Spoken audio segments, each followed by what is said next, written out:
Hello folks, it's a bit fucking bright. The sun's out and it's November. Well, the sun's warm and it's November. Hello, I'm going to be doing a very quick video on these, and I'm not sure if you've ever seen this before, if it's going to be useful for anyone, but I thought I'd do it anyway. Now this is an R&G ShockTube. Now I've used these for years, so I've had this on my Z900, my MT07, my MT09, and then I put it on the Kawasaki as well. But basically it ended up, it was a few years old at that point and it was falling apart, which is fair enough. They're quite expensive for what they are. It's a bit of neoprene and it's about 30 quid. But I would absolutely get one of these if you can, because it takes the maintenance out of cleaning a rear shock, and I'm not sure if you know what that's like, but it is very difficult, especially on some bikes where they're very difficult to get to, and they can start to clog up with a lot of road dirt and shit, especially in the winter. So as it's coming into winter now, I've got myself a brand new shock tube. One thing that I will do, if you can see the little eyelets there, I will coat them in ACF or XCP, because they do tend to get very rusty very quickly, unfortunately. But the idea of this is essentially that it just wraps around your shock. Again, it can be a bit of an ass to get on, but it's one of those. And through the eyelets here, you basically put some cable ties through. You get two cable ties in it already, which are stitched in. These are to be cinched up pretty tight. But there is a way of doing this that you don't fuck it up, because if you cinch these down too tight, it's very difficult to get a good hug on the shock in the middle, and it kind of bulges out and you can't stick it together. So what I'll do is, I thought it might be worth just doing like a little install video, because I've never seen anyone put one of these on YouTube before, and there is a little bit of a knack to do it. You have to kind of very gradually increment the tension or the amount of force that you put on the zip ties, cable ties. So yeah. We'll go outside and we'll give it a bash on the Triumph.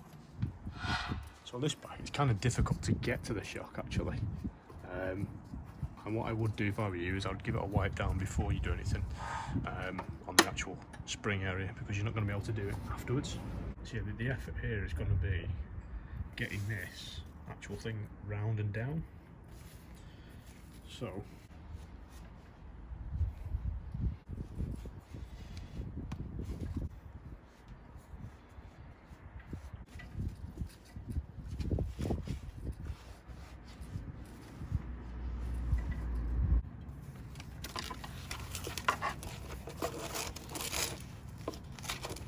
this bit's going to be.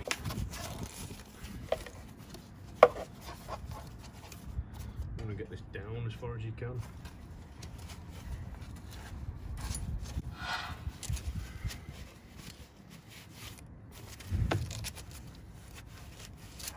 Put that back in there.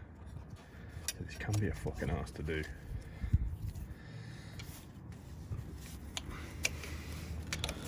Basically, you want to just cover that down to the bottom there.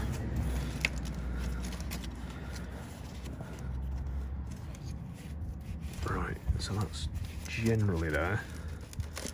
And then just ever so gently, the Velcro on the back.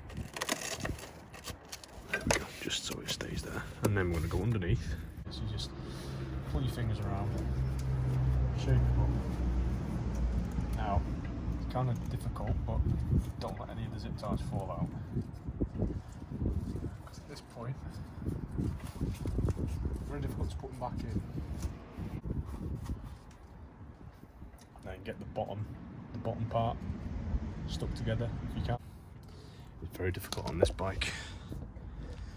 All this in the way. On this bike, you've got all this guy in the way. I should really take it off, but I cannot be fucking arsed. We'll budge it.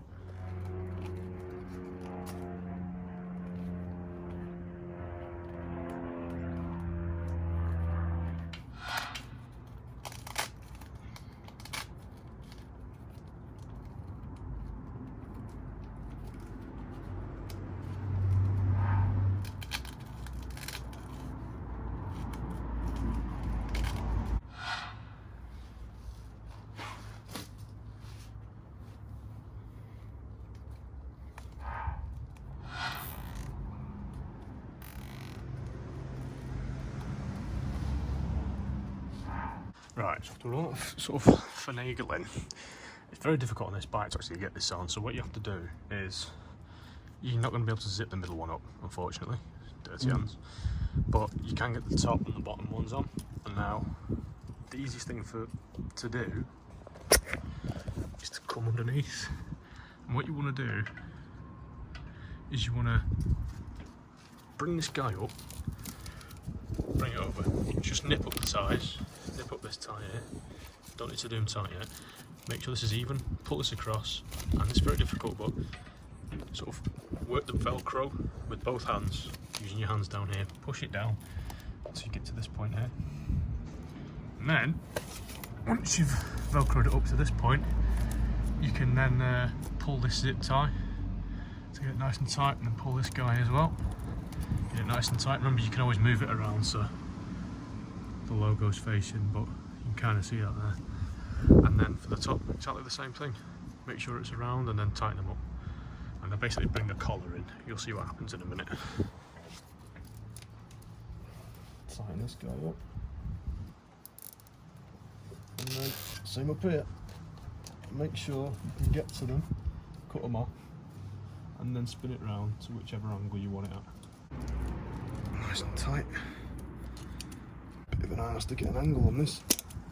I'll have to do for now. And then pull that nice and tight.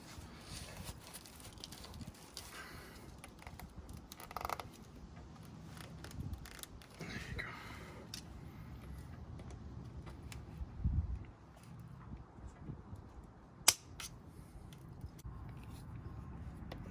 Tighten it up. I've got pliers here, haven't I? Idiot.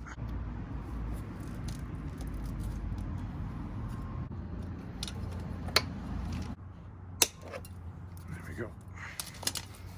And then, if you can, spin it around. It's going to be easier said than done, isn't it? And there you go. Nice and protected. So there we go. Absolute faff. R&G ShockTube.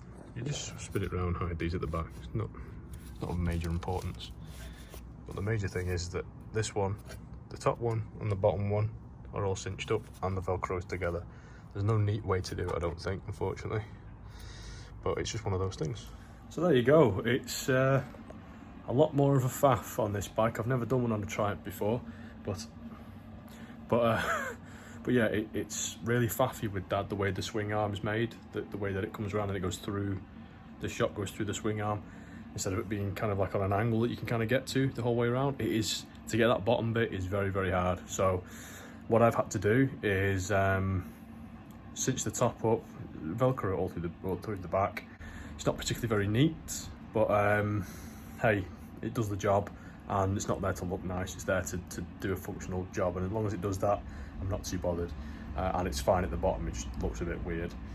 So yeah, it can be a bit of an arse depending on the bike you've got, so just be wary of that. It might take a little bit of a finagling, and like with my bike, there's lots of things in the way, like rear sets, exhausts, etc. So could be worth your time, could not. That is my fitment of an R&G ShockTube. Hopefully that's a little bit of, you know, hopefully it's informative for you, and hopefully it'll help with protection of your rear shock against the elements, especially as you're coming into winter now. Can get hairy, especially when you've put these coatings like ACF and XCP on. It can be very, very sticky and gets lots of shit stuck to it, which can then obviously wear things down and not look good, and you can't get to it to clean it. So hopefully that'll alleviate the problems. And from what I've had in the past few years of using them, they've been excellent. So thank you guys for watching. I'll see you again very, very soon, I'm sure. Until the next time, sort 'em out.